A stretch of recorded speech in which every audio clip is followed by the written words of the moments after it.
foundernya ya, waktu itu saya share aja linknya untuk dapat menjadi kontributor. Sekali lagi terima kasih kepada teman-teman Warstek. Semoga barokah ilmu, waktu, rezeki, dan segalanya. Amin. Baik, amin. teman-teman dari seluruh Indonesia, saya izin untuk meminta doa, ya. Jadi kita berdoa bersama karena kebetulan ini waktu yang makbul kalau dalam agama Islam. Ba'da asar sampai menjelang terbit matahari di hari Jumat, itu waktu yang makbul, maka mohon bagi yang muslim mengikuti saya untuk berdoa, semoga ilmu yang kita dapat sore hari ini bermanfaat untuk dunia dan akhirat kita, semoga membuat Allah atau Tuhan ridho atas ilmu-ilmu yang kita dapat, tidak membuat kita menjadi pribadi yang sombong dan sebagainya. Monggo bagi yang Islam mengikuti saya, bagi yang beragama lain bisa mengikuti sesuai agama dan kepercayaan masing-masing. Bismillahirrahmanirrahim. Raditu billahi rabba wa bil islami dina wa bi Muhammadin nabiyya wa rasulah rabbi zidni ilma warzuqni fahma. Amin. Amin. Oke. Tadi seperti diperkenalkan oleh Dr. Siddiq ya, insya Allah 7 tahun lagi tadi cerita, insya Allah jadi profesor. Kita doakan bersama. Usianya baru 27 tahun tapi sudah doktor gitu ya. 27 ya? Host ya? 26, Mas. Oh, 26 malahan ya. 26. Jadi sangat cepat sekarang dunia akademik ini. Jadi monggo, ayo jangan. Ini acting. Coba dengar dia punya. Coba ya. Ngomong dulu, perkenalkan dirimu. Nggak enak. Ini wali kelasmu. Iya. Kalau saya masih 28 tahun, masih berencana untuk S3 tahun ini, doakan, insya Allah sudah daftar, semoga bisa tahun ini mengikuti jejak Pak Host, ya, Dr. Siddiq. Nanti semoga bisa kontribusi lebih lanjut untuk bangsa dan agama. Amin. Pada sore hari ini kita akan diskusi tentang plagiarisme akademik ditinjau dari segi hukum dan kiat menghindarinya. Saya jelaskan teori dan juga prakteknya karena qadarullah saya juga diamanai sebagai editor in chief atau kalau di tingkat lembaga mungkin kepalanya, pengelola jurnal Legality, jurnal ilmiah hukum, terakreditasi Sinta 4, sedang proses penilaian untuk masuk ke Sinta 2. Jadi ini sedang proses penilaian sejak tanggal 10, saya juga minta doa teman-teman, semoga menjadi Sinta 2, dan target kami semoga di tahun depan bisa terindeks internasional bereputasi.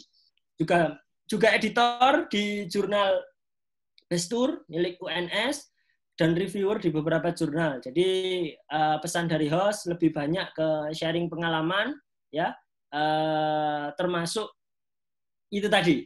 Gimana kemudian melihat oh ini plagiat, oh ini tidak.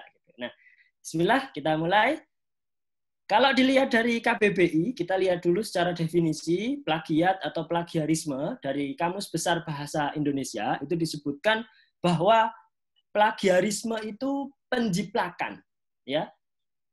Melihat, mengambil sebagian atau sepenuhnya dari karya orang lain yang itu jelas-jelas melanggar hak cipta. Ya.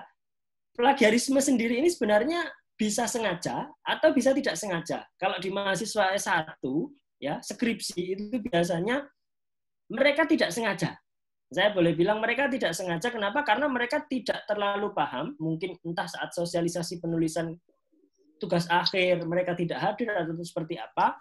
Biasanya plagiarisme yang ada pada mahasiswa strata 1 itu karena ketidaksengajaan. Akhirnya mereka mengutip, mereka tidak menyantumkan sitasi, begitu dicek ternyata plagiat. Ternyata mereka mengambil karya orang lain tanpa mencantumkan sumbernya. Tapi berbeda saat masuk S2 atau S3, strata 2 atau strata 3, saya kalau boleh fair menyebut, termasuk kolega, banyak beberapa kolega juga, kalau strata 2 atau strata 3, kebanyakan bukan plagiarisme yang tidak disengaja. Artinya apa? Mereka disengaja. Di banyak kasus, ya, saya menemukan itu, mereka itu mengambil yang tidak diupload. Jadi misalkan tesis atau disertasi biasanya diupload, diunggah di repositori kampus atau dijadikan luaran ilmiah jurnal. Sementara tesis dan disertasi cetak itu biasanya diambil dengan sengaja. Ya, biasanya seperti itu. Tapi akan lebih memalukan lagi kalau level S2, S3 yang diplagiat atau yang dijiplak, ditiru itu adalah karyanya mahasiswa-mahasiswi yang baru lulus S1. Itu ngeri. Nah, berdasarkan web Anjani, jadi Kemenristek, Badan Ristek dan Inovasi Nasional itu membuat portal yang namanya Anjani ini untuk mendeteksi karya-karya artikel ilmiah yang patut diduga atau ternyata sudah jelas-jelas melakukan plagiat atau plagiarisme. Di sini, di webnya Anjani, teman-teman bisa buka anjani.ristek.birn.acid atau .com gitu ya, nanti bisa browsing ya. Ada 5 model penyimpangan akademik yang mungkin kalau kita tahunya hanya plagiat ya. Padahal sebenarnya ada fabrikasi atau falsifikasi. Jadi menyalahkan, membuat salah. Kalau kedua itu plagiat, ini yang umum. Kemudian yang ketiga itu kepengarangan tidak sah, tiba-tiba dicomot. Ini sering terjadi di akun Google Scholar, namanya sama, dia nggak ikut nulis, bukan disiplinnya, tiba-tiba diakui sebagai karyanya. Nah, ini banyak terjadi seperti itu. Kemudian yang keempat, konflik kepentingan. Ya, misalkan awalnya pas submit itu dia jadi author pertama, kemudian saat publish tiba-tiba jadi author kesekian, penulis kesekian. Karena kalau bagi dosen ini berdampak pada kum, ya, poin agar bisa meniti jenjang jabatan fungsional, mulai dari asisten ahli, lektor kepala hingga guru besar. Nah, ini bahaya. Kemudian yang terakhir adalah tentang pengajuan jamak. Ini pernah saya kebetulan, karena sekarang syarat S2 dan S3 itu harus publish di jurnal nasional terakreditasi ataupun jurnal internasional bereputasi, biasanya mahasiswa yang akan sidang tesis S2 itu mereka mengajukan artikel. Pernah dalam suatu ketika artikelnya publish. Tiba-tiba saya diprotes. Loh, Pak, kok saya publish? Terus saya bilang, loh, Bapak kan, Masnya kan mengajukan submit ke jurnal punya saya. Tapi saya nggak cuma submit ke jurnal Bapak. Nah, akhirnya saya bilang, silahkan jurnal yang lain yang sudah disubmit itu ditarik. Istilahnya retraksi, ya, ditarik. Di Anjani juga dijelaskan tentang retraksi itu ditarik. Kenapa? Karena begitu ada pengajuan jamak atau tidak disubmit hanya di satu pengelola jurnal, maka akan pasti kena yang namanya plagiarisme itu. Melanggar kode etik akademik. Dampaknya apa? Biasanya author atau penulis akan dikenakan sanksi, atau juga pengelola yang menerbitkan kedua, ketiga, bukan yang pertama biasanya, juga akan dijatuhi sanksi. Bahasanya sih di blacklist kalau nggak salah. Nah, kebetulan waktu itu akhirnya anaknya rela, kemudian ya sudah, tidak apa-apa. Saya tidak menyebutkan nama kampusnya dari mana, tapi ini sering kejadian. Sebagai syarat tesis, mindset mereka, saya cuma punya artikel ini, saya kirim ke beberapa, yang penting siapa duluan, ya ini untuk syarat saya bisa sidang tesis. Padahal etika akademik tidak seperti itu. Sama kalau teman-teman, misalkan mengirimkan draft buku, saya ingin mengirimkan ke Gramedia, ditunggu dulu. Baru kalau kemudian Gramedia memiliki alasan, oh mohon maaf buku saudara tidak layak, maka itu baru boleh dikirim ke penerbit lain. Etikanya seperti itu, tidak boleh kemudian diajukan secara bersamaan. Nah, menyikapi kondisi yang disebutkan di awal, seperti yang ada di meme yang diposting di IG-nya Warstek itu, bahwa memang banyak sekali kasusnya. Yang sekarang bergulir memang bukan yang disebutkan sama Warstek ya, meme-nya lucu, mancing yang sudah hasil pancingan gitu ya. Keren, satirnya bagus itu. Yang sekarang sedang rame itu ada rektor UNES ya yang diduga plagiat karya mahasiswa skripsinya mahasiswa yang terbit 2 tahun sebelumnya. Kemudian dulu sempat ada yang belajar di UNJ, kemudian ITB dan sebagainya. Saya rasa kasus seperti ini, saya pernah ngecek itu, hampir setiap tahun itu ada ratusan. Dan ini tidak hanya terjadi di Indonesia, tetapi di luar sana juga seperti itu. Ya, teman-teman silakan main ke Anjani misalkan, nanti dicek di menu retraksi itu bisa dilihat alasannya. Ada yang redundant, ada yang di-upload jamak, ada yang kemudian mirip ya. dicek pakai aplikasi mirip. Nah, ini berbahaya. Maka kita harus melihat bagaimana hukum kemudian memberikan norma legal, karena saya orang hukum ya, bagaimana hukum kemudian bisa memberikan aturan. Jangan-jangan plagiarisme itu hanya sebatas pedoman di kampus masing-masing. Jangan-jangan hanya ketakutan semata. Ternyata tidak, teman-teman. Berdasarkan Undang-Undang Nomor 20 Tahun 2003 tentang Sistem Pendidikan Nasional, itu disebutkan bahwa setiap orang yang tugas akhirnya memiliki kesamaan atau terbukti plagiat, maka dia bisa dicabut gelarnya. Ini Undang-Undang Sisdiknas. Jadi kita kan sekolah ya, kita sekolah, kita kuliah. Nah, maka siapa yang melakukan plagiarisme, mengambil karya sebagian atau seluruhnya, itu bisa dicabut. Undang-Undang 20 tahun 2003. Kemudian ada juga di undang-undang tentang hak cipta, ya, bahwa jika ada kesamaan, ya. Nah, kalau kesamaan ini nanti bisa diukur. Parameternya beda-beda. Kalau di kami berdasarkan kesepakatan standar KOPE ya, standar internasional tentang pengelolaan jurnal, biasanya batas plagiarisme yang diizinkan, artinya kesamaan ketika dicek itu maksimal 20%. Lebih dari 20%, 21% misalnya, itu tidak boleh. Meskipun misalkan di beberapa kampus skripsi gitu ya, kalau di kampus saya dulu S1 tadi sudah disebutkan di Brawijaya, itu kalau nggak salah dicek dengan Turnitin skripsi itu maksimal 5% dulu. Seingat saya 5%. 5%. Jadi agak berat juga 5%. Karena itu harus dicek. Kenapa? Ya ini tadi, ada undang-undang hak cipta. Yang ketika itu sama, maka bisa dicek, bisa diadukan ke komisi etik, ya, maka itu bisa ditarik dan sebagainya. Ada banyak. Kemudian Peraturan Menteri Pendidikan Nasional nanti akan disebutkan tentang sanksi-sanksi itu, dan juga pedoman yang ada di masing-masing kampus. Jadi masing-masing kampus memiliki batasan, toleransi tentang berapa sih plagiarisme yang diizinkan untuk skripsi dan sebagainya. Artinya bukan diizinkan, oh ya kamu boleh plagiat. Boleh mirip ya, kesamaan. Misalkan dalam disiplin ilmu saya, agak susah kemudian membuat undang-undang itu berubah. Kenapa? Karena biasanya basis datanya itu adalah data yang sudah diunggah ke internet, kemudian data itu dipakai oleh mesin pengecekan plagiarisme detektor itu untuk melihat similaritas atau indeks kesamaan. Nah, undang-undang itu repot di kami. Kalau disiplin ilmu lain mungkin rumus ya yang kena misalnya ya. Tapi kalau di kami undang-undang.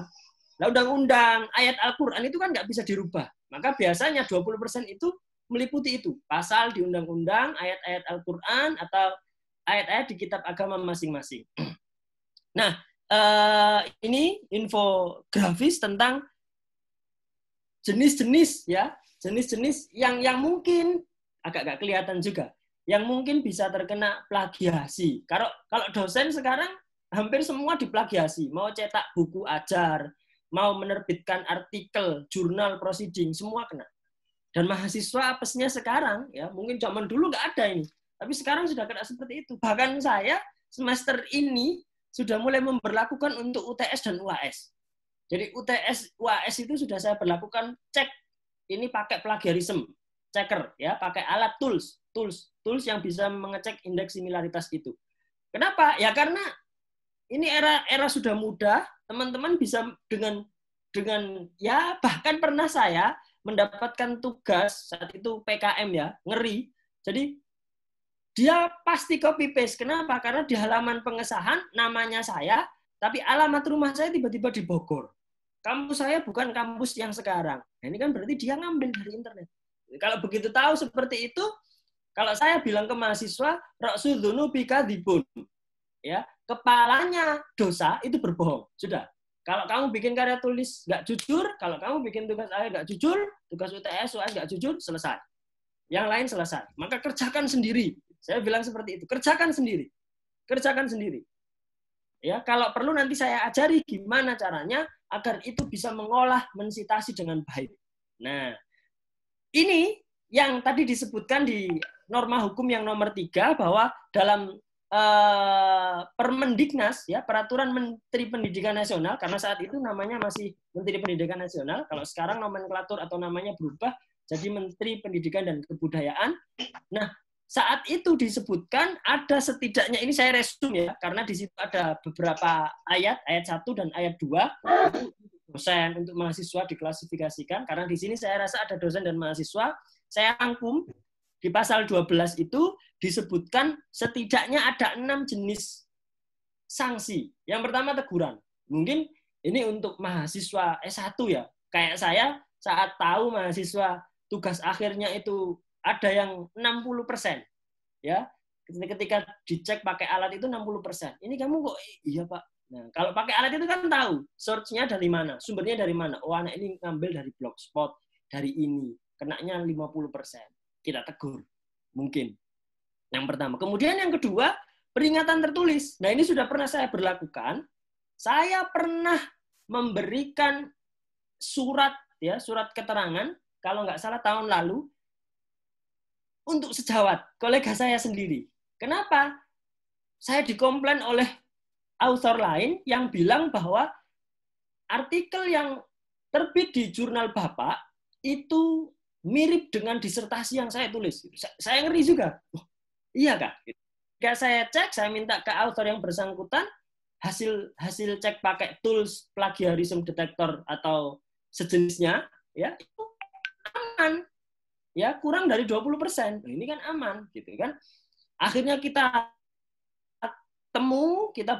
bertemu dengan pimpinan, kita ajak tabayun ya, kita ajak ngobrol baik-baik, ternyata benar. Itu tadi yang saya sebutkan di awal, yang bersangkutan tidak mengambil sumber dari apa yang diunggah di repositori atau online, tapi yang bersangkutan ke perpus, ngambil disertasi versi cetak, ditulis.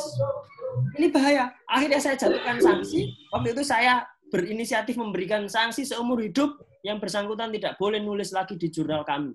Dan harus mengganti artikel yang lain, yang sudah bebas dari plagiarisme. Tapi akhirnya atas mediasi bersama, kita beri sanksi, kita ban selama kita, ibaratnya kita sanksi tidak boleh submit minimal 5 tahun. Jadi dalam 5 tahun dia kita ban.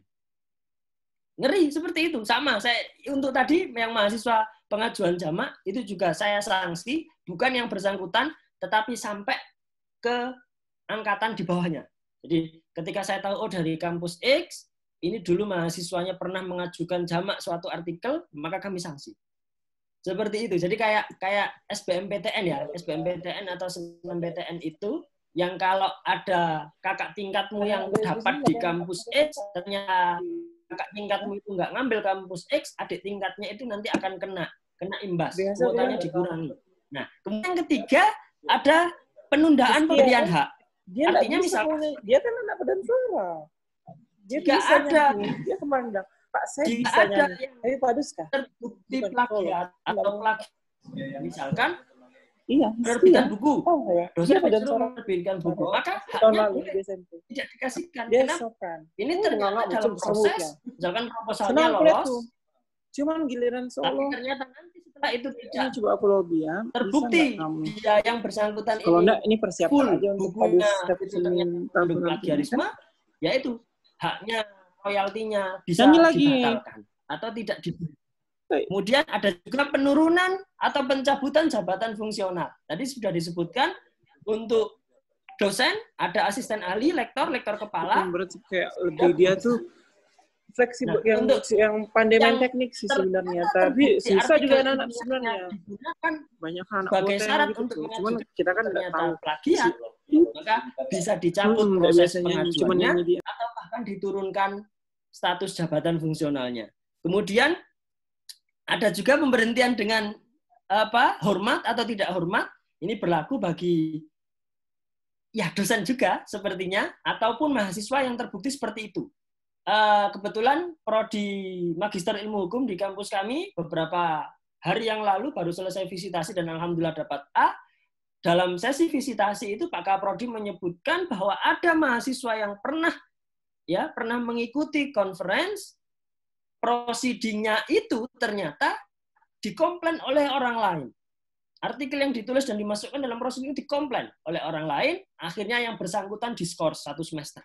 Kenapa? Karena terbukti ini menjiplak, padahal nggak sampai 100%, tapi lebih dari 50%. Diskors 1 semester. Nah, kebijakan ini tidak ada rumusan bakunya, artinya tergantung masing-masing institusi atau lembaga. Atau yang nomor 6, ini yang paling memalukan menurut saya, pembatalan gelar akademik yang diperoleh dengan cara membuat artikel yang terbukti plagiat. Ini parah sekali. Kenapa? Susah-susah misalkan ya, kuliah S1 sudah semester 8, tiba-tiba, ya itu tadi, tiba-tiba sudah selesai, lulus, wisuda, terbukti, dicabut. Silakan kuliah 8 semester atau 4 tahun, S3, S2.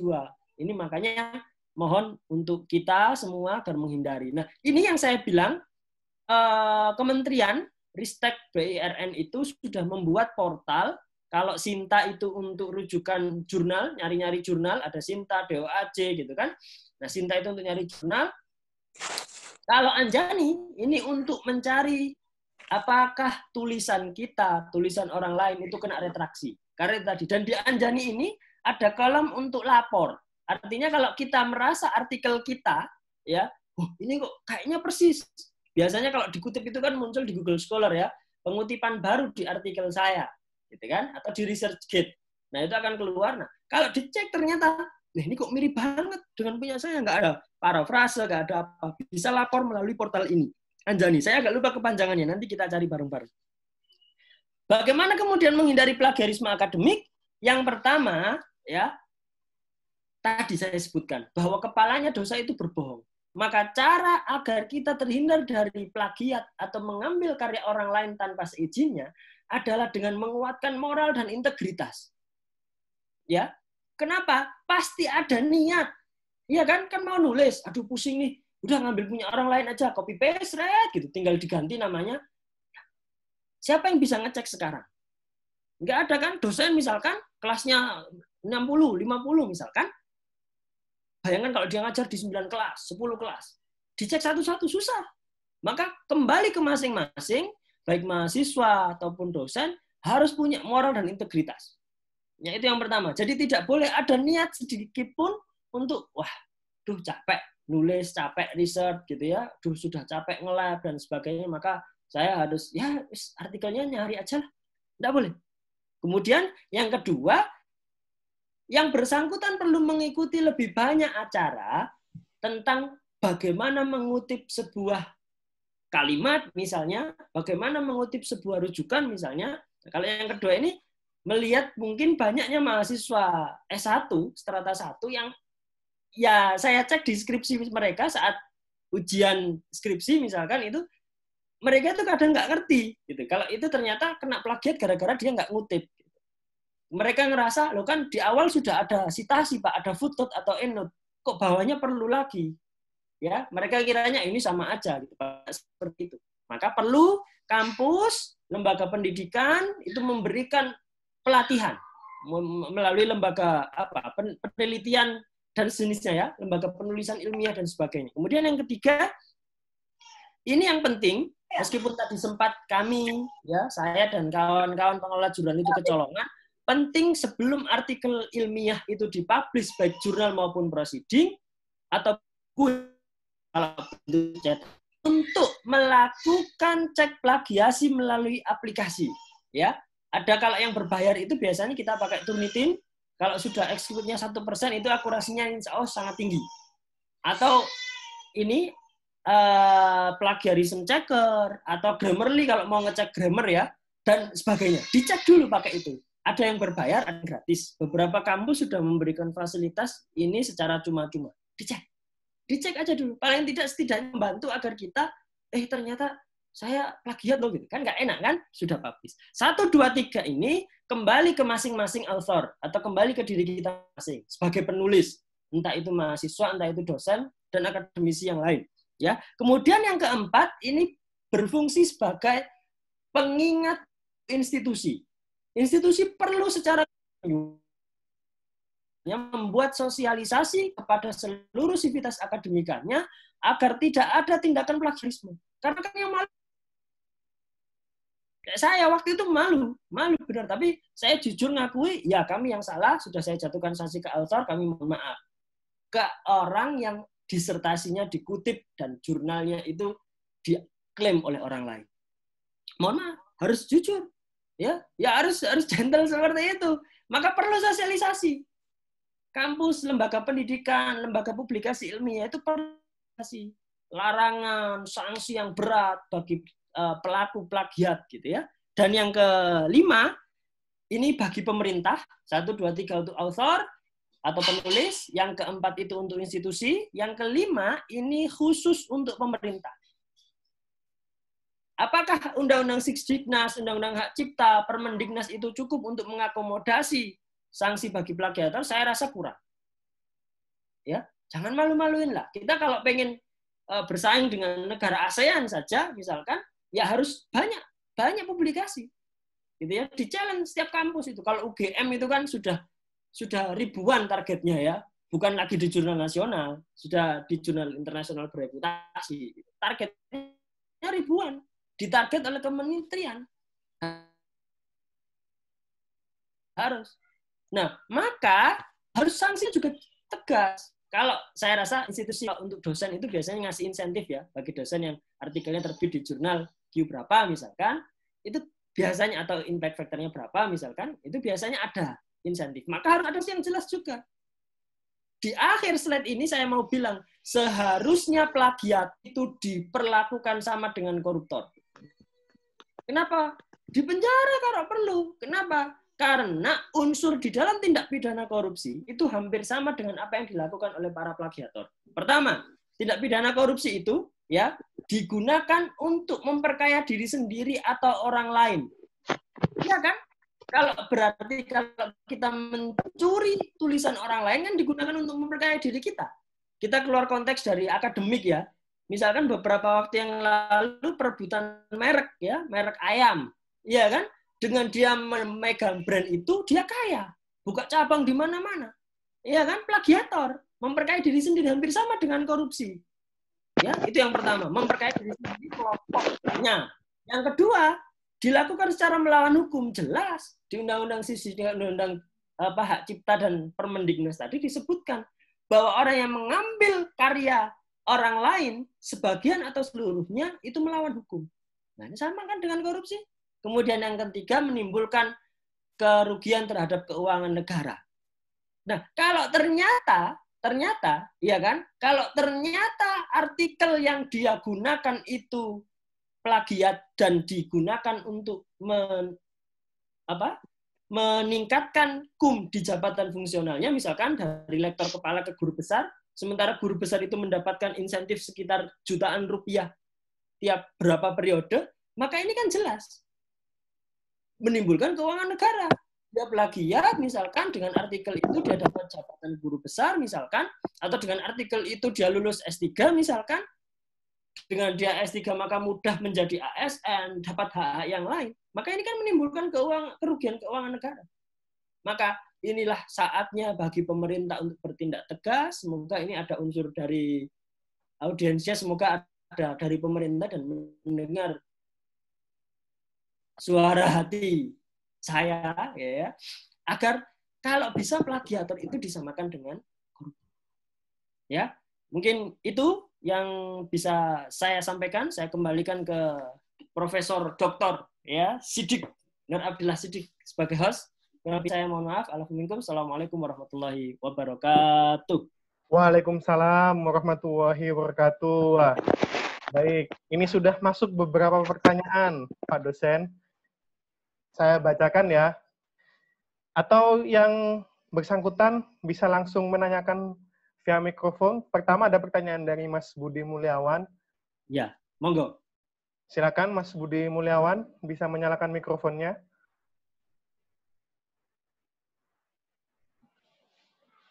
Ya, halo Pak. Ya, silakan langsung bertanya kepada pemateri. Oh ya, baik. Terima kasih untuk waktunya. Saya ingin menanyakan bagaimana mengetahui plagiasi jika suatu paper itu misalnya disubmit dalam bahasa dan huruf yang berbeda, misalnya papernya sudah ada yang terbit dalam bahasa Jerman, Prancis, dan tulisannya ya bukan alfabet biasa ya, ABCD. Iya. Dan Cina, Jepang gitu. Iya. Nah, kemudian dia coba submit dalam bahasa yang lain berbeda. Mungkin semacam translasi lah diterjemahkan. Nah, ini untuk mengetahui plagiasinya gimana, karena tidak mungkin memakai software mengecek plagiasi. Baik, itu aja dulu. Terima kasih. Oke, terima kasih. Saya izin menjawab, Pak. Silakan. Ya, langsung. Baik. Ya, jadi terima kasih Pak Budi pertanyaannya. Ini hampir sama case-nya dengan saat artikel itu yang dipublish itu ternyata lolos deteksi plagiasi, tetapi begitu dicek kesamaannya dalam bentuk fisik, tadi yang saya sebutkan, pengalaman saya sebagai pengelola jurnal itu, ternyata kesamaannya lebih dari 80%. Artinya apa? Kita tidak bisa 100% mengandalkan aplikasi itu, karena benar, kalau sudah ada translasi, misalkan saya nerbitkan bahasa Indonesia, tiba-tiba besok saya pengen masukkan ke Scopus, jelas bahasa Inggris kan, bahasa Inggris. Saya pengen lagi masukkan ke jurnal di Rusia misalkan, pakai huruf Rusia, aksara Rusia itu tadi. Pengen lagi di Arab. Seperti itu bagaimana? Maka itu tadi harus ada cek manual kesamaan dengan orang yang memang memahami bahasa itu. Jadi misalkan editornya itu harus paham benar-benar, oh ini kayaknya sudah pernah diterbitkan di bahasa aslinya. Maka tidak bisa. Belum ada aplikasi yang bisa mengecek seperti itu. Ini mungkin bisa jadi riset buat peneliti juga ya, terkait bagaimana nanti bisa menciptakan aplikasi yang mengecek multibahasa itu tadi. Bagus ini pertanyaannya. Begitu Pak Budi. Bagaimana Pak Budi? Ada tambahan pertanyaan? Silakan.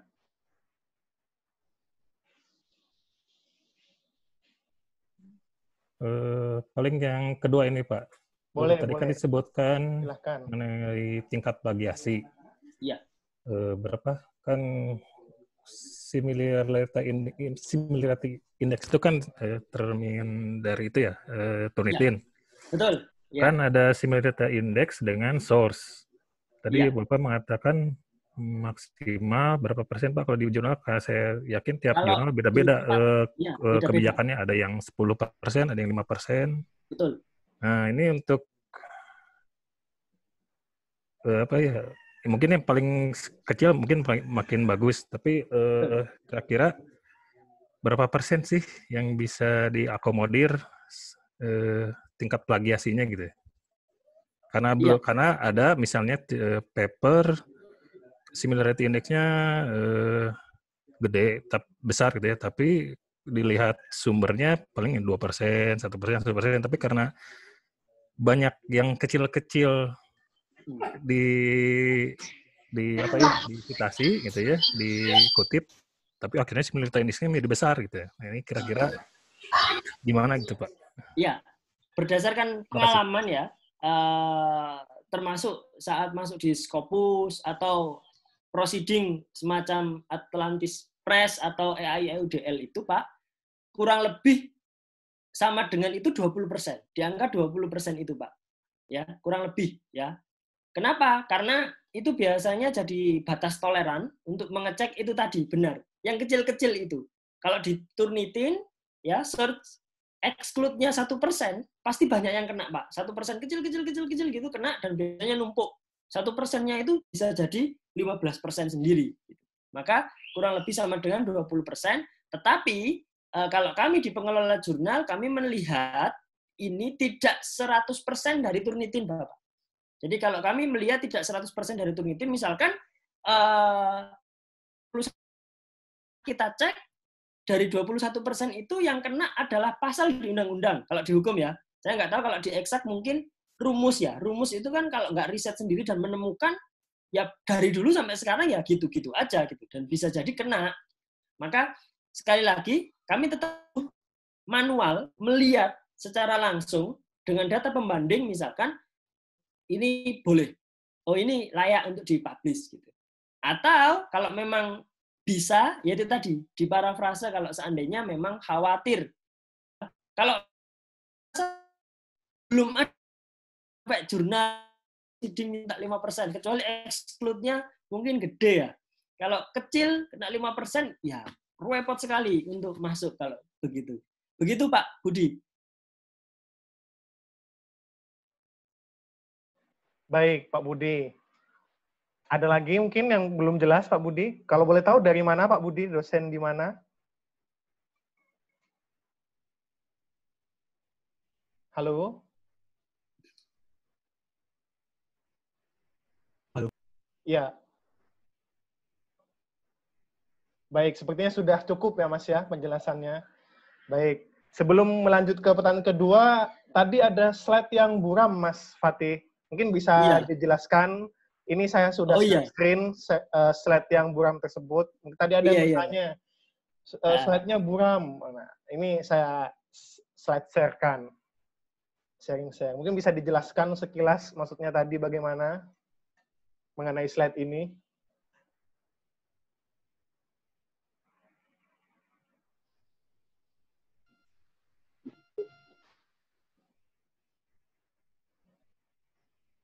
Baik.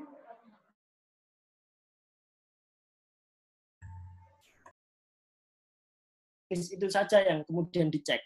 Ya, jadi misalkan itu tadi, apakah mengecek yang sama, ataukah hal yang itu melakukan pengajuan lebih dari satu, dan sebagainya.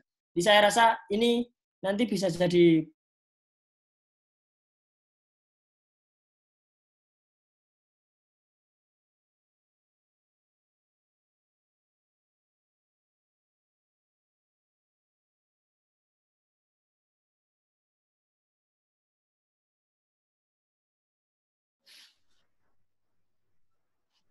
Cek, sudah? Mas, penjelasannya? ya. Baik. Ini tidak saya jelaskan karena masuknya hampir sama dengan yang di slide sebelumnya tentang penyimpangan akademik. Okay. Ini versi bahasa Inggrisnya saja dari luar, tapi kesamaannya itu tadi ada yang dianjani itu tadi 1 sampai 5, mulai dari fabrikasi, falsifikasi sampai pengajuan sama. Hampir sama itu. Okay. Ini versi penjabarannya saja. Siap. Monggo. Siap. Dilanjut ke pertanyaan berikutnya. Ada banyak pertanyaan ini, Mas. Siap ya? Iya, insya Allah. Pelan-pelan. Oke, ya. Pelan-pelan, santai saja. Ini banyak yang tertarik ternyata ya, plagiarisme ini ya. Jadi memang karena akademisi kan salah satu kinerjanya adalah membuat karya, dan membuat karya ini maka tidak bisa lepas dari namanya isu plagiarisme. Baik, kita lanjut ke pertanyaan kedua. Ini ada pertanyaan dari Pak Halim ini. Baik, silakan Pak Halim. Prof, ya? Ya, Prof, calon ya, masih menuju ya. Silakan Prof Halim menyalakan mikrofon jika langsung ingin bertanya. Kami juga ingin mendengar suara merdu dari Prof Halim. Silakan. Ya, Assalamualaikum warahmatullahi wabarakatuh. Terima kasih Prof Sidik dan ini Prof sekaligus Ustadz Salahuddin. Ini saya mau tanya, sebenarnya tadi kayaknya sudah agak disinggung, tapi saya masih bingung, maksudnya belum secara detail. Jadi terkait masalah plagiat ini termasuk ke ruang lingkup copyright atau bukan? Terus hak cipta. Terus kemudian kalau misalkan dia masuk ke hak cipta, berarti masalah ini tidak hanya di dunia akademis, tetapi bisa bukan di dunia akademis, seperti itu. Terima kasih, Pak. Wah, ini pertanyaannya susah ini sepertinya ya. Bagaimana Saya pengen lihat mukanya padahal Prof Halim ini. Ya? Waduh, ini tampan mukanya Mas ya, nanti terpesona. Iya. Siap. Bagaimana, apakah paham Mas pertanyaan dari Prof Halim? Paham. Silakan. Ya. Atas pertanyaannya Prof Halim.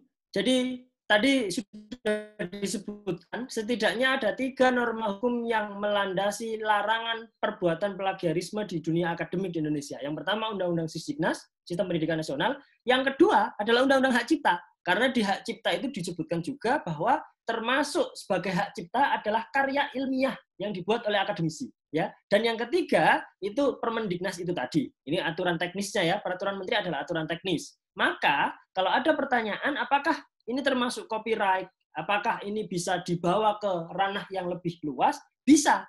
Misalkan, ya, misalkan saya bikin skema penyelesaian sengketa agraria tentang pertanahan. Kekayaan intelektual, ya, haki, ya, oh sudah berhaki skema saya. Misalkan saya ajukan kemudian hari skema saya diklaim oleh orang lain, maka saya bisa menggugat secara hukum. Gugatnya di mana? Ya, karena itu mungkin sudah levelnya komersil. Kalau sudah komersil, maka gugatnya tidak lagi melalui itu ya komite etik di kampus masing-masing, tetapi sudah boleh melalui pengadilan niaga. Karena masuk itu tadi kan, merek, hak cipta, atas kekayaan intelektual dan sebagainya boleh saja komersil. Misalkan Pak Prof Sidik ya beberapa waktu yang lalu kan sedang membuat termos, termos panas dingin misalkan atau ya, betul tumbler. Iya, tumbler ya. Tumbler yang tahu bagaimana isi kandungannya dan sebagainya gitu ya. Nah, ketika itu sudah didaftarkan ya dan tiba-tiba esok ada perusahaan besar yang mengklaim dan sebagainya, itu boleh keluar dari ranah akademik. Memang risetnya awalnya di akademik. Tapi ketika itu itu dilanggar oleh orang lain, maka proses hukum itu akan melebar ya. Hak yang lain boleh kemudian dituntut. Misalkan saya butuh ini, hak ini. Anda ambil ini, Anda harus bayar sekian ke saya. Itu diperbolehkan menurut hukum. Begitu Prof. Halim. Baik, bagaimana Mas Halim? Apakah ada pertanyaan tambahan? Sudah cukup. Oke, cukup baik. Jelas tadi. Terima kasih, Pak. Prof. Ustadz. Siap, Prof. Oke, baik. Terima kasih atas pertanyaannya dari Mas Halim. Oke, kita lanjut ke pertanyaan ketiga. Namun sebelum pertanyaan ketiga, saya ingin mendemonstrasikan ya, cara mungkin teman-teman yang saat ini masih semester 2, semester 1 itu bingung ya, gimana sih caranya mengecek plagiarisme ya. Nah, ini saya akan demonstrasi secara langsung pada teman-teman. Saya akan gunakan Grammarly, teman-teman. Ini saya share screen dulu. Nah, sudah muncul di layar teman-teman ya. Ini salah satu alat untuk mendeteksi plagiarisme. Jadi ada banyak tadi yang sudah dijelaskan oleh pemateri, oleh Pak dosen ya, oleh Mas Fatih. Ada Turnitin, kemudian ada Authenticate, dan juga ada salah satu Grammarly. Grammarly ini juga selain untuk mengkoreksi grammar kita, dia juga bisa mengecek plagiarisme, teman-teman. Ini kebetulan saya punya Grammarly Premium, jadi nggak beli ya, difasilitasi oleh UGM. Jadi untuk dosen, Civitas Akademika itu bisa memiliki akun Grammarly secara gratis. Nah, ini saya ketik ya kalimatnya, dan kemudian dicek di sini plagiarismenya. Nah, ini muncul nanti. Jadi dicek plagiarisme, bisa muncul. Nah, ini dari 2 paragraf ini ya, ternyata ada 59% dari tag kita yang cocok dengan ini. Nah, ini kebetulan karena saya kopas dari paper saya sendiri kebetulan, teman-teman ya. Ini paper saya, kemudian saya kopas. Nah, ternyata cocok 59%. Bahkan kita bisa langsung tahu linknya ya. Nah, ini adalah salah satu contoh cara kita mengecek plagiarisme. Dengan cara aplikasi Grammarly. Atau kalau kita ingin mengecek bahasa Inggrisnya, nah ini beda lagi, ini ada caranya. Nah ini ya bisa kita ubah etc, bisa diubah, kemudian ini tin bisa dirubah dan lain sebagainya. Itu adalah salah satu demonstrasi teman-teman dari plagiarisme. Jadi supaya teman-teman ada bayangan bagaimana sih cara kita mengecek plagiarisme melalui aplikasi. Nah, oke. Itu dari saya. Nah, ini Mas Fatihnya sepertinya sedang ke kamar mandi ya. Oke. Kita tunggu saja, sembari menunggu saya akan menjelaskan kemudian Turnitin ya. Ada lagi. Nah, ini kalau ini teman saya tidak punya aksesnya ya. Biasanya yang punya akses ini adalah guru besar, profesor ya. Kemudian kita bisa menitipkan karya kita untuk dicek berapa plagiarismenya di Turnitin ini. Kalau ini lebih bagus lagi daripada Grammarly ya. Jadi kita bisa langsung memasukkan dokumen, unggah dokumen kemudian selesai. Kalau Grammarly kita harus kopas dari dokumennya.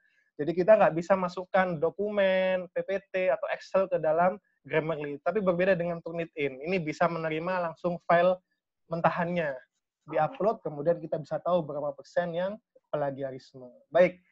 Oke, cukup itu dari saya penjelasannya, supaya teman-teman ada bayangan. Kita lanjut ke pertanyaan ketiga ya, Mas Fatih ya. Baik, kita lanjut ke pertanyaan yang ketiga. Kepada Nia Septia, silakan jika ingin bertanya melalui mikrofon, dipersilahkan. Assalamualaikum warahmatullahi wabarakatuh. Waalaikumsalam. Dari mana? Asal? Perkenalkan, nama saya Nia Septiasari. Saya dari Universitas Lambung Mangkurat. Oh, baik. Saya mau tanya, saya kan masih mahasiswi S1 nih, Pak. Jadi sering kecolongan melakukan plagiarisme. Metode efektif untuk melatih diri kita agar tidak melakukan plagiarisme itu seperti apa, Pak? Iya. Sering tidak sengaja juga, Pak. Semester berapa, Mbaknya, kalau boleh tahu? Mau semester 5. Oke. Oke. Wah, ini jauh-jauh dari Banjarmasin ini ya, Lambung Mangkurat ya. Iya. Iya. Kalimantan Terima Selatan, kasih luar biasa. saja. Wassalamualaikum warahmatullahi wabarakatuh. Waalaikumsalam warahmatullahi wabarakatuh. Ya, silakan kepada Mas pemateri untuk dijawab. Siap, Prof. Ya, jadi saya semester 5 itu nggak kepikiran nulis, Mbak. Kepikiran saya itu apa? Ya, lomba debat, lomba gitu ya. Ini luar biasa kalau ada semester 5, berarti tahun ajaran baru ini kan semester 5, sekarang masih semester 4. Semester 5 tapi sudah kepikiran gimana caranya saya agar tidak plagiarisme. Bagaimana cara agar tidak kecolongan. Cara terbaik adalah apa? Semakin sering nulis, semakin sering salah, semakin tahu polanya. Jadi kalau kita nulis terus, akan terlatih skill itu. Kenapa kok kemudian pesepak bola macam Cristiano Ronaldo itu hebat sekali di usia 40 tahun masih bisa produktif, main bola, nyetak gol. Karena itu tadi, berlatih. Ya, berlatih terus, nulis terus, Mbak. Nulis terus. Apalagi kan sekarang banyak ya lomba karya ilmiah dan sebagainya itu. Nulis terus, Mbak. Nulis. Tidak masalah. Tadi kan di awal jelas-jelas saya sampaikan saat materi itu, mayoritas kalau mahasiswi strata 1 itu paling banyak plagiarisme yang tidak sengaja. Tidak masalah, Mbak. Tidak masalah. Orang nggak sengaja. Kamu puasa, nggak sengaja makan 2 piring gitu ya. Sudah kenyang, loh aku puasa. Itu tidak dosa kan? Kalau dalam hukum Islam kan? Tidak dosa. Tidak apa-apa. Maka nulis terus dicek, ya Allah kok plagiat. Dimarahi, ya nggak apa-apa, ngaku, jujur. Jangan diulangi lagi. Nanti lama-lama tahu, oh ternyata ini loh yang bikin saya kena plagiat. Oh ternyata ini loh caranya agar saya ngutip itu benar. Jadi seperti itu ya Mbak, tulisan yang baik bukan tulisan yang terbit, tapi tulisan yang baik itu tulisan yang selesai. Sudah, sebaik-baik tulisan itu tulisan yang selesai. Nanti hasil akhir dimarahi, oh, ini plagiat, oh ini nggak layak, ini di-reject, ditolak, gitu kan? Nggak masalah. Ya, seperti itu. Begitu, Prof. Siddiq. Baik. Dari Mbak Nia Septia ada tambahan, silakan. Sudah cukup, terima kasih. Oke, sama-sama. Wah, ada pertanyaan jauh dari Banjarmasin ya. Oke, jadi kuncinya berarti adalah jam terbang tadi ya. Intinya, wah, quote-nya bagus tadi ya. Yang penting adalah selesai ya, bukan publish ya. Iya. Dan kalau bukan sekarang kapan lagi ya, Mas ya? Iya. Harus istilahnya habiskan jatah gagalmu. Oke, siap-siap. Nah, tadi saya ingin meluruskan sedikit, Mas, tentang usia Cristiano Ronaldo ya. Oh iya, berapa? Iya, 35 tahun, Mas. Oh, belum 40 ya? Nah, yang 43 tahun itu Christian Gonzalez. Oh iya, saya kira 40. Oke.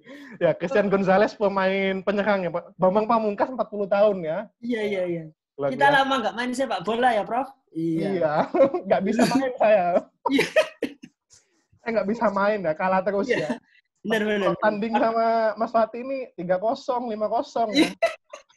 Oke, baik. Itu pertanyaan ketiga. Kita lanjut ke pertanyaan selanjutnya. Ada pertanyaan keempat ini dari perempuan lagi. Silakan kepada Mbak Ayu N.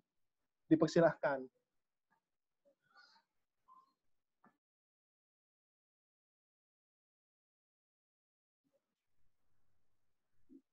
Halo Mbak Ayu N. Silakan. Oke. Apakah terdengar? Ya, dengar. Ya. Lanjut, Mbak. Ya, baik, Pak. Izin bertanya kepada Bapak Solahuddin. Mohon maaf sebelumnya, jadi bagaimana cara membedakan antara plagiarisme dengan mengutip atau terinspirasi, Pak? Serta bagaimana cara mengutip dengan benar agar terhindar dari plagiarisme? Terima kasih. Baik. Oke, ya. Ini Mbak Ayu ini dari Universitas Negeri Jakarta ya, UNJ ya? Oke. Oke, silahkan pada Mas pemateri untuk dijawab. Ya, siap Prof. Terima kasih pertanyaannya Mbak Ayu. Ya, ini memang seringkali kita terjebak ya, karena memang kita nggak tahu terjebak dalam hal seperti itu. Saya rasa kok saya nggak plagiat, ternyata tiba-tiba setelah dicek, misalkan plagiat. Kena. Gimana caranya? Kalau saya biasanya ini agak sama dengan kasusnya Pak Budi tadi ya, contoh, tapi bukan menerjemahkan translate artikel utuh. Saya biasanya itu agar nggak kena, dulu ingat saya skripsi saya S1 itu sekali cek itu 3% pakai Turnitin. Yang lain itu harus berkali-kali cek, harus berkali-kali revisi, parafrase. Saya sekali cek itu langsung kena 3%. Jadi langsung lolos, langsung bisa sidang. Makanya saya agak cepat S1-nya 3,5 tahun ya gara-gara itu. Tipsnya apa? Yang pertama, kita harus di-challenge ya, akademisi Indonesia itu untuk tidak kemudian banyak mengkonsumsi sumber dari dalam. Kalau memang ada literatur terbaru dan dari luar, ya kita ambil dari luar. Maka saat itu saya menggunakan literatur dari luar, bahasa Inggris, ya yang belum ada buku terjemahannya bahasa Indonesia, saya kutip dengan bahasa Inggris dan menyertakan bahasa Indonesianya. Saya tanya ke beberapa dosen, saya tanya ke beberapa penerjemah tersumpah misalkan, apakah benar terjemahannya seperti ini? Jadi sumber-sumber seperti itu sangat membantu saya untuk terhindar dari plagiat. Kenapa? Karena terjemahannya kan belum ada sama sekali. Jadi saya yang memaknai itu. Dosen saya yang memaknai itu gitu. Artinya berarti itu orisinil. Itu yang pertama. Kemudian yang kedua, teknik bagaimana untuk mengutip. Nah, kalau bahasanya sama, ada beberapa buku yang kalau di akademisi itu istilahnya buku babon. Buku yang ya dari dulu tak tergantikan, tak lekang oleh waktu. Misalkan kalau di hukum itu kan ada undang-undang dasar. Undang-undang dasar itu dari dulu sampai sekarang ya seperti itu. Dari amandemen tahun 2000 sampai sekarang ya seperti itu. Nggak mungkin berubah gitu ya. Al-Quran misalkan kitab suci dari dulu sampai sekarang seperti itu. Gimana caranya agar tidak terkena? Maka kalau nggak salah ada batasan baris atau pengutipan langsung dan tidak langsung.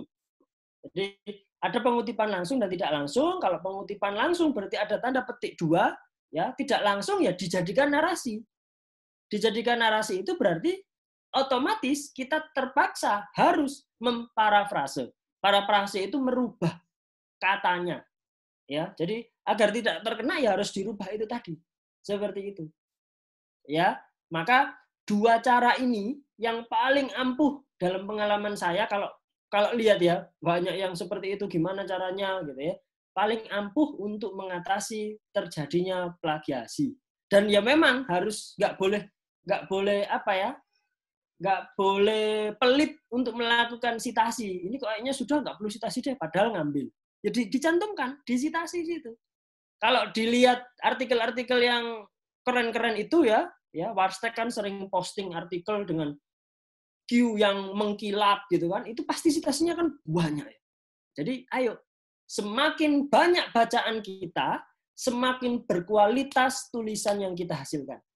Buku yang baik, jurnal yang baik, proceeding yang baik dihasilkan dari seorang penulis yang gemar membaca.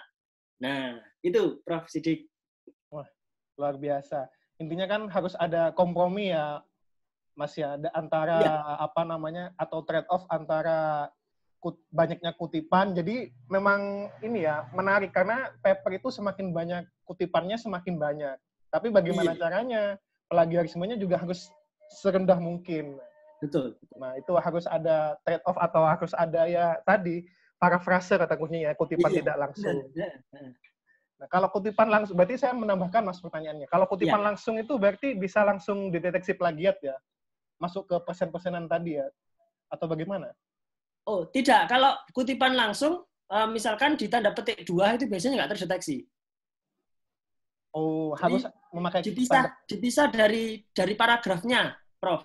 Dipisah dari paragrafnya, misalkan ini ngambil statementnya dari tokoh A misalkan, dipisah, di-enter, dibuat kayak ya baris sendiri di tanda petik 2 itu biasanya aman. Oke, wah ini ilmu baru ini ya, karena biasanya saya nggak tahu kalau di eksak, kalau di sosial kan, di sosial teori itu kan, teori itu kan banyak ya, orang A ngomong B, orang B itu. Makanya kalau di eksak kan jarang maksudnya, bahkan tidak ada katanya. Rumus langsung. Iya benar. Biasanya itu kan di hukum sosiologi dan sebagainya. Iya benar. Oke. Ilmu baru, baik, menarik. Kemudian kita ke pertanyaan kelima ya, selanjutnya. Dari Mas Fahmi Hasman. Ini masih ada 30 menit. Silakan Mas Fahmi Hasman, dipersilahkan. Terima kasih Pak. Saya Fahmi Hasman dari Universitas Sultan Agung Tirtayasa. Gini Pak, jadi kan saya sebelum saya sering menulis jurnal, saya kan suka menulis blog. Nah itu di blog itu diajarkan supaya tidak terkena plagiarisme itu dengan cara teknik rewrite, yang dimana tulisan orang lain itu kita kata-katanya kita ubah, tapi maknanya tetap sama, tapi di ujungnya tetap dikasih citasinya Pak. Itu diperbolehkan atau tidak?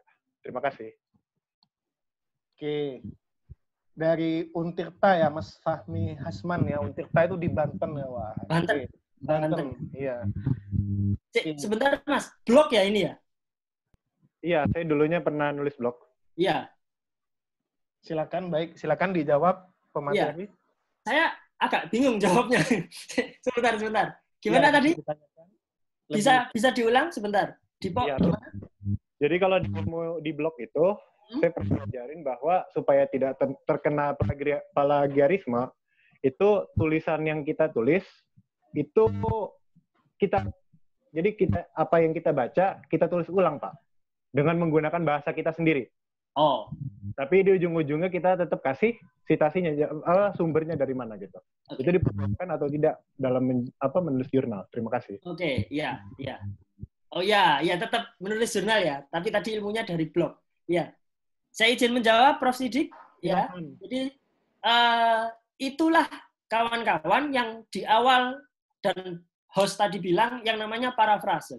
Jadi parafrase itu ada sumber, tapi kita ubah redaksinya, baik kata atau kalimatnya dengan bahasa kita sendiri. Sama kayak tadi saya bilang, saya ngambil sumber dari luar, bahasa Inggris misalkan, lalu saya tafsirkan sendiri, saya terjemahkan sendiri, karena memang tidak ada buku terjemahannya. Beda dengan ada buku terjemahannya, terus kita nyari bahasa Inggrisnya, kita terjemahkan sendiri, itu nggak fair, nggak boleh. Nah, kalau seperti itu diperbolehkan.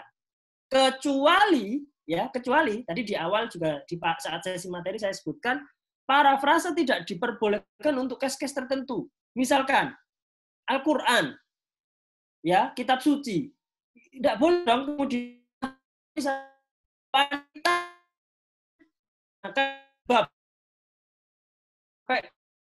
misalkan terus kemudian parafrase diri itu ya jelas tertulis siap lakukan curi hari dengan data tajam, maka dia dikenakan pidana habis misalnya. Terus kemudian kita kata itu boleh. Tapi kalau saya parafrase itu silahkan.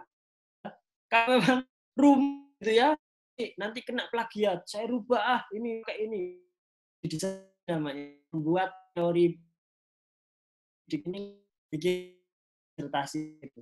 Jadi gitu. Allah namanya dari ya. Ya, terima kasih banyak. Sama-sama.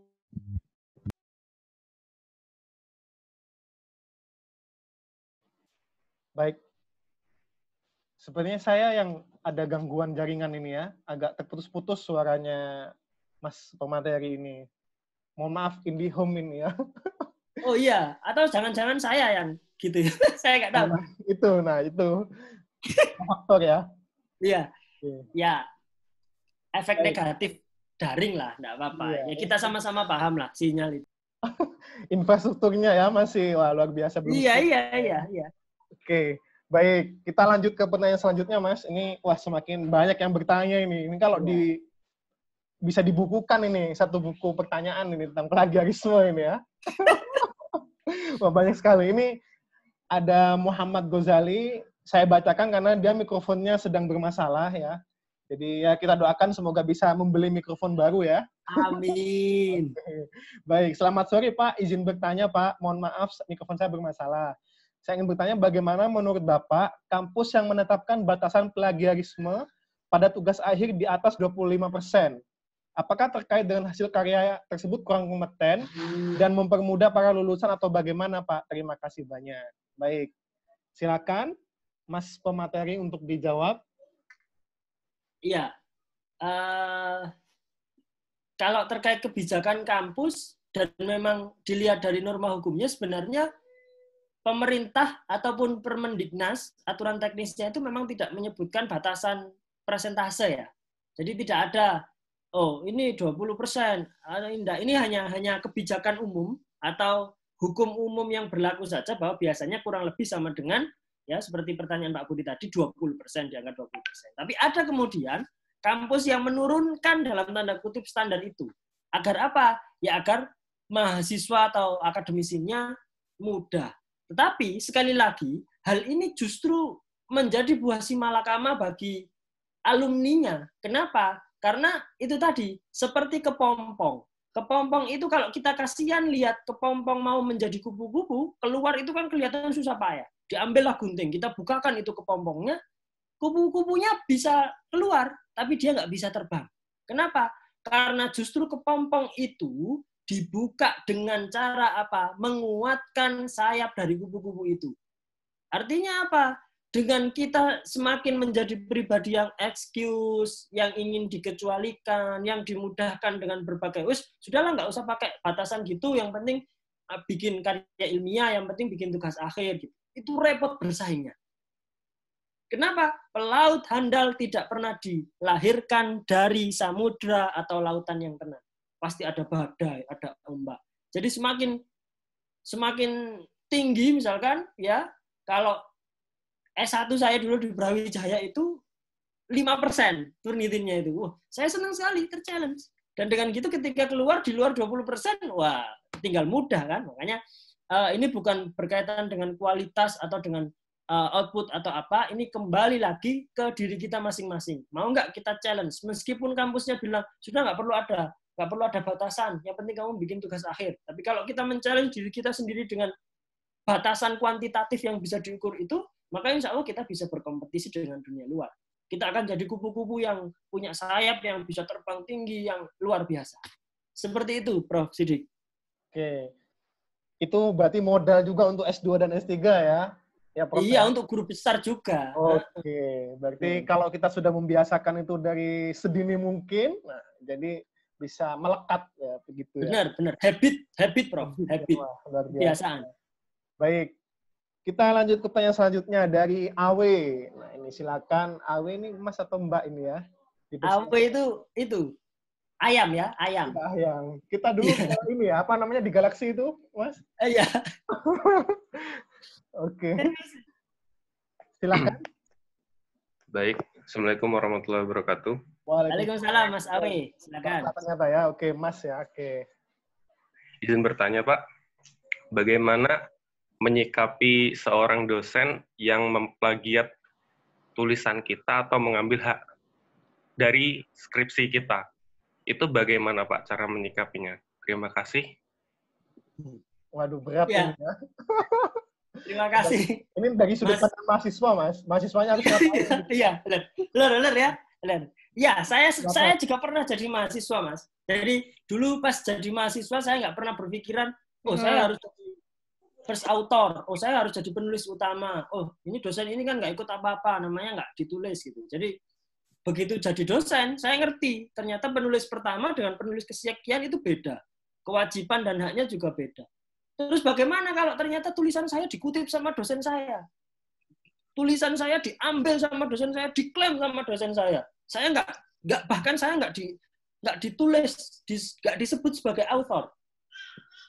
Ya, teman-teman punya hak, teman-teman punya legal standing, posisi hukum yang kuat.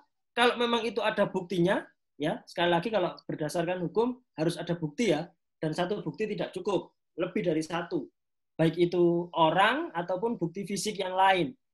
Maka teman-teman bisa, kalau ternyata itu dipublish di jurnal, teman-teman bisa lapor di Anjani.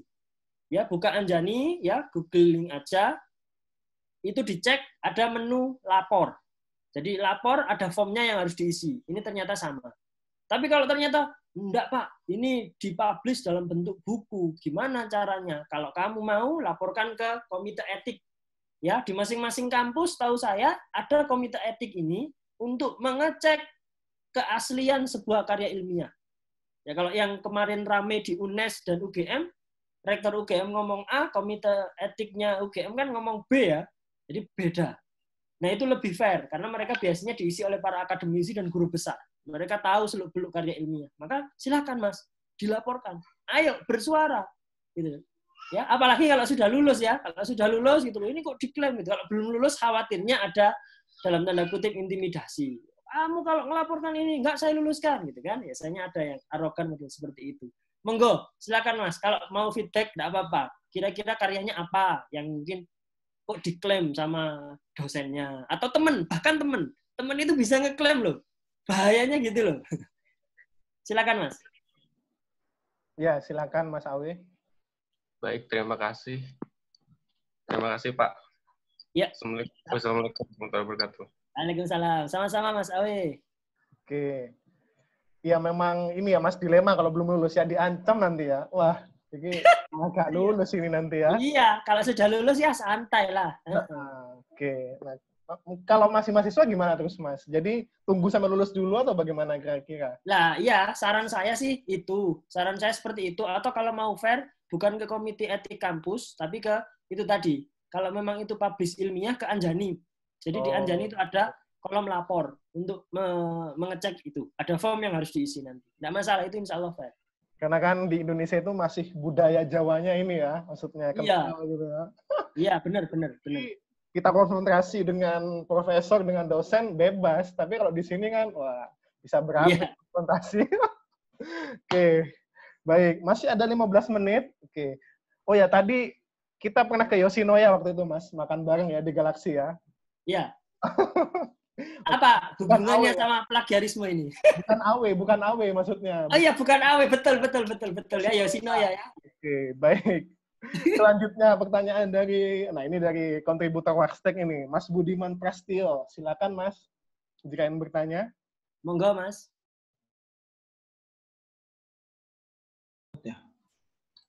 Assalamualaikum warahmatullahi wabarakatuh. Waalaikumsalam warahmatullahi. Terima kasih pada pemateri, sangat luar biasa dari Pak Salahuddin penyampaian materinya. Saya jadi ingin bertanya, saya beberapa waktu lalu membeli karya terjemahan ya Pak dari dosen UIN Sunan Gunung Jati. Memang karya terjemahannya itu saya lihat belum pernah dipublikasi gitu. Tapi sudah dalam bentuk buku. Nah, saya juga pernah membaca hal serupa, tapi ada publikasinya, gitu. Ada publikasinya itu dari kalau nggak salah IAIN di Cirebon kalau nggak salah. Nah, tapi kalau di karya Pak Mada Sanjaya ini belum ada terbitan artikelnya. Tapi sudah ada terjemahannya. Memang di buku itu ada deklarasi bahwa buku itu terjemahan literatur. Namun di bab awal itu beliau mereview buku tersebut. Nanti di bab selanjutnya ada terjemahan lepasnya, gitu. Dan dilampirkan manuskrip aslinya full, gitu. Nah, saya ingin bertanya bagaimanakah pandangan hukum mengenai hal tersebut. Bagaimana juga kita menghindari agar kita membuat hal serupa, karya serupa seperti itu, dan terhindar dari plagiarisme. Terima kasih Pak. Dari saya, wassalamualaikum warahmatullahi wabarakatuh. Waalaikumsalam. Wah, ini saya ingin bertanya Mas Budiman, berarti penulis aslinya sudah lama ya? Maksudnya sudah nggak hidup sekarang ya? Ya, itu diambil dari manuskrip abad ke-13 ya. Itu tulisan tangan memang. Ya, jadi penulisnya itu udah jauh ya zamannya ya. Dan diambil dari perpustakaan di luar negeri memang. Oke. Baik. Wah, ini susah nih pertanyaannya ya. Baik, tapi saya yakin, hakul yakin ya, Mas. Pemateri ini bisa menjawab. Silakan, Mas Fatih. Ya, siap Prof. Terima kasih pertanyaannya, Mas Budiman ya. Kalau di Indonesia itu kan Budiman Sujatmiko itu ya, yang viral itu. Ya, Mas Budiman, terkait hak yang melekat pada karya tulis, itu sama dengan hak cipta sebenarnya. Jadi, kalau seandainya penulisnya itu sudah meninggal, apalagi sudah abad ke-13 ya, itu saya nggak tahu abad apa itu ya. Nah, maka yang berhak meneruskan kalau seandainya mendapatkan royalti dan sebagainya adalah ahli warisnya. Itu disebutkan di Undang-Undang Hak Cipta. Ahli waris. Lantas bagaimana kalau ternyata sudah ditelusuri, sudah minta ke penerbit dan sebagainya tidak ada, gitu, maka langkah legal dari seorang akademisi kalau memandang sebuah artikel atau manuskrip itu penting tapi ternyata tidak ada terjemahannya, tidak bisa ditulis, itu boleh. Jadi diperbolehkan untuk kemudian menerjemahkan dengan tetap menampilkan manuskrip aslinya. Karena kita sering kan dapat naskah terjemahan novel misalkan kayak novelnya Andrea Hirata gitu ya, diterjemahkan ke bahasa asing. Ya, Rain Buttroops misalkan, dan ya banyak. Maka kalau memang ada orangnya izin, royaltinya masih ke beliau, ya, naskah aslinya disampaikan bahwa ini terjemahan dan sebagainya. Tapi kalau memang sudah tidak ada lagi, gitu ya, sudah tidak ada lagi sumbernya, ahli warisnya tidak diketahui, itu diperbolehkan. Secara hukum itu boleh. Jadi hukum itu memandang seperti ini, Mas, Mbak sekalian, sesuatu tidak bisa dihukumi, tidak bisa dijatuhi hukuman, tidak bisa didenda, tidak bisa dipenjara, selama tidak ada aturan yang mengaturnya. Jadi kalau seandainya hari ini misalkan pembunuhan itu tidak diatur, maka bebas, boleh. Boleh, itu kaidah hukumnya. Jadi tidak asas legalitas namanya ya, tidak bisa dihukumi selama memang tidak ada aturan. Nah kalau kayak gitu kan memang nyarinya sudah tidak dapat, kecuali sebenarnya ada, tapi malas menghubungi atau gimana, nah itu bisa diproses. Begitu, Mas Budiman. Baik, silakan jika ada yang ingin ditanyakan lagi, Mas Budiman. Pelatihannya besok. Ya, terima kasih, Pak Sualdin. Ya. Saya mulai tercerahkan saya. Ternyata ya, ini ya, kalau misal ahli warisnya itu, maksudnya sulit dihubungnya dan memang tidak bisa ditentukan siapa ahli warisnya, maka tidak apa-apa ya. Boleh. Doakan ini saya juga ada proyek itu ya bersama ahli bahasa. Doakan semoga selesai. Insya Allah dibolehkan. Sambil konsultasi ke penerbitnya kalau memang buku. Biasanya penerbit punya konsultan terkait itu dan boleh insya Allah. Begitu Pak. Ya, terima kasih. Ya, semangat Mas. Oke. Wah, tidak terasa ini ya, sudah kurang 10 menit ternyata kita berada di ujung acara ini ya, penghujung acara. Istri saya goreng sudah matang ikannya. Oh. Wah, ini ya, langsung makan besar habis ini ya. Maaf ya, yang jomblo ya gitu. Resiko kalau sendirian ya nggak ada yang masakin. Oh iya, wah ini bisa jadi ini webinar pranikah juga ini berarti ya. Oke. Multi talent saya ya. Multi talent ya. Baik, silakan bagi peserta yang ingin mengundang ya, Mas Fatih ya, diundang ke webinar pranikah, silahkan. Ya. Tadi kontaknya sudah saya berikan di awal. Bisa masak sendiri nanti, Pak. Waduh. Oke, baik. Ini masih banyak pertanyaannya ya. Saya bacakan 2 saja karena kita siap. waktu. Ya, Prof. Ada yang melenceng, pertanyaannya saya tidak bacakan ya. Oke, selanjutnya saya bacakan yang berhubungan saja. Kepada Mbak Ayu Anafi, silahkan jika ingin bertanya, mikrofonnya bisa dinyalakan. Ya, selamat sore. Assalamualaikum warahmatullahi wabarakatuh. Perkenalkan nama saya Anafi dari Universitas Airlangga. Izin bertanya, Pak. Tadi kan dijelaskan bahwa untuk sitasi itu kalau banyak itu lebih baik. Tetapi kalau untuk per paragraf, apakah boleh untuk batasan sitasi itu ada batasannya atau tidak? Maksimal berapa gitu? Terima kasih. Oke. Wah, ini sesama alma mater ya berarti ya dulunya ya. Oke, silakan Mas Fatih untuk dijawab. Terima kasih Mbak Anafi. Saya alumni Airlangga juga S2-nya, Excellent with Morality. Asik. Iya. Masih ingat ya, alumni yang baik ini berarti ini. Jadi, apakah ada batasan? Sependek pengetahuan saya, di pengalaman SAPI di jurnal-jurnal bereputasi ataupun jurnal nasional terakreditasi, tidak ada batasan. Bahkan satu baris untuk menjelaskan misalkan hukum adalah, itu pernah saya nemu, perkatanya itu ada sitasinya. Perkatanya ya. Jadi hukum menurut A, menurut B, menurut C itu disebutkan. Jadi satu baris itu full, misalkan. Ya, itu full, ada sitasinya. Artinya apa? Sitasi itu membuktikan bahwa kita punya etika akademik yang tinggi. Kalau memang itu bukan ide kita, bukan hasil pemikiran kita, ya kita ambil, kita kutip. Gitu. Jadi kalau nggak salah, bahkan kalau dilihat secara tren ya, kalau di ilmu sosial, untuk bisa masuk ke Scopus ya, yang bereputasi itu, jumlah referensinya itu minimal 40. Saya nggak tahu kalau di eksak ya, Prof. Sidik ya. Kalau untuk sosial, humaniora, itu minimal 40. Minimal 40. Kalau jurnal nasional terakreditasi Sinta 2 itu minimal 20. Dan ada rumusnya. Kalau teman-teman ngelola jurnal, itu ada rumusnya memang. Kalau kurang dari 20, berapa? Kalau 80%-nya dari jurnal 10 tahun terakhir, berapa? Jadi, semakin banyak, itu semakin dianggap valid. Kenapa? Karena dia mengkompilasi temuan atau riset-riset artikel yang terbaru. Berarti ini kan artikel yang paling baru yang diambil dari rujukan-rujukan yang baru. Ya, seperti itu, Mbak Anafi. Baik. Mbak Anafi ini dari eksak atau dari sosial? Dari eksak. Oh ya, eksak. Dari eksak. Nah, ini saya menambahkan ya. Ya, silakan Prof. Kalau eksak saya nggak tahu. Kalau eksak tidak ada batasan ya. Ada saya pernah menjumpai 10 daftar pustaka dalam satu paper. Ada yang sampai 1.300 juga ada ya. Paper review ya biasanya itu ya. Jadi halaman daftar pustakanya itu lebih panjang daripada badan artikelnya.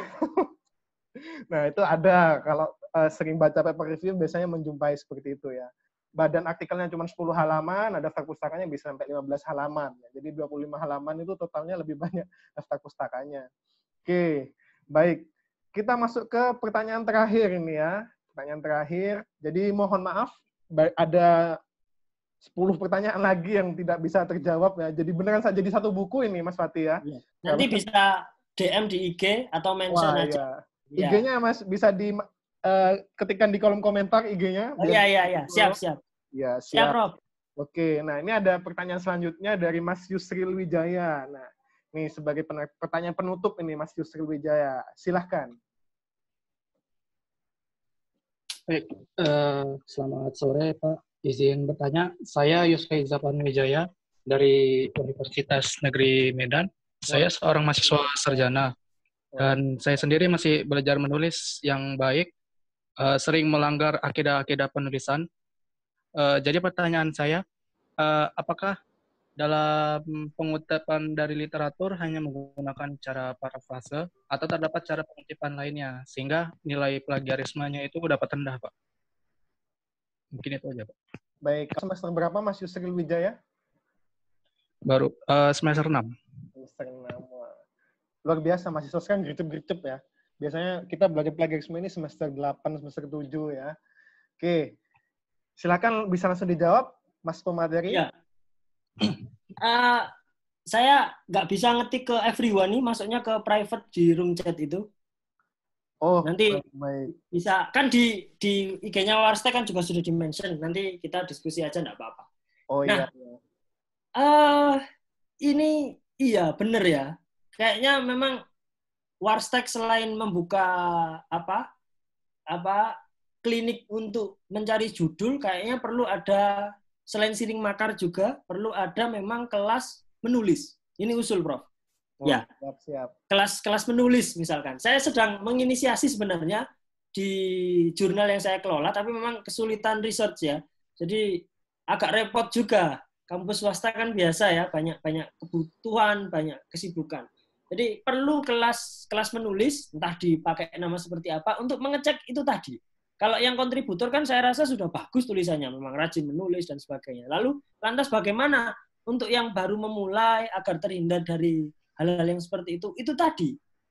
Jadi kalau bisa menulis, yang pertama tips dari saya, harus banyak-banyak membaca. Itu yang penting ya. Dengan banyak membaca itu kita tahu, oh ini, nanti kita bisa memparafrase kalau bacaan kita banyak. Nah, bacaan kita cuma satu, kita mau memparafrase bacaan itu, ya repot. Ya, kalau di hukum itu ada namanya studi perbandingan hukum, itu tidak akan bisa kalau tidak bacaannya banyak. Dengan bacaan banyak, tulisan insya Allah bagus. Itu yang pertama. Kemudian, menulis itu harus dengan mood.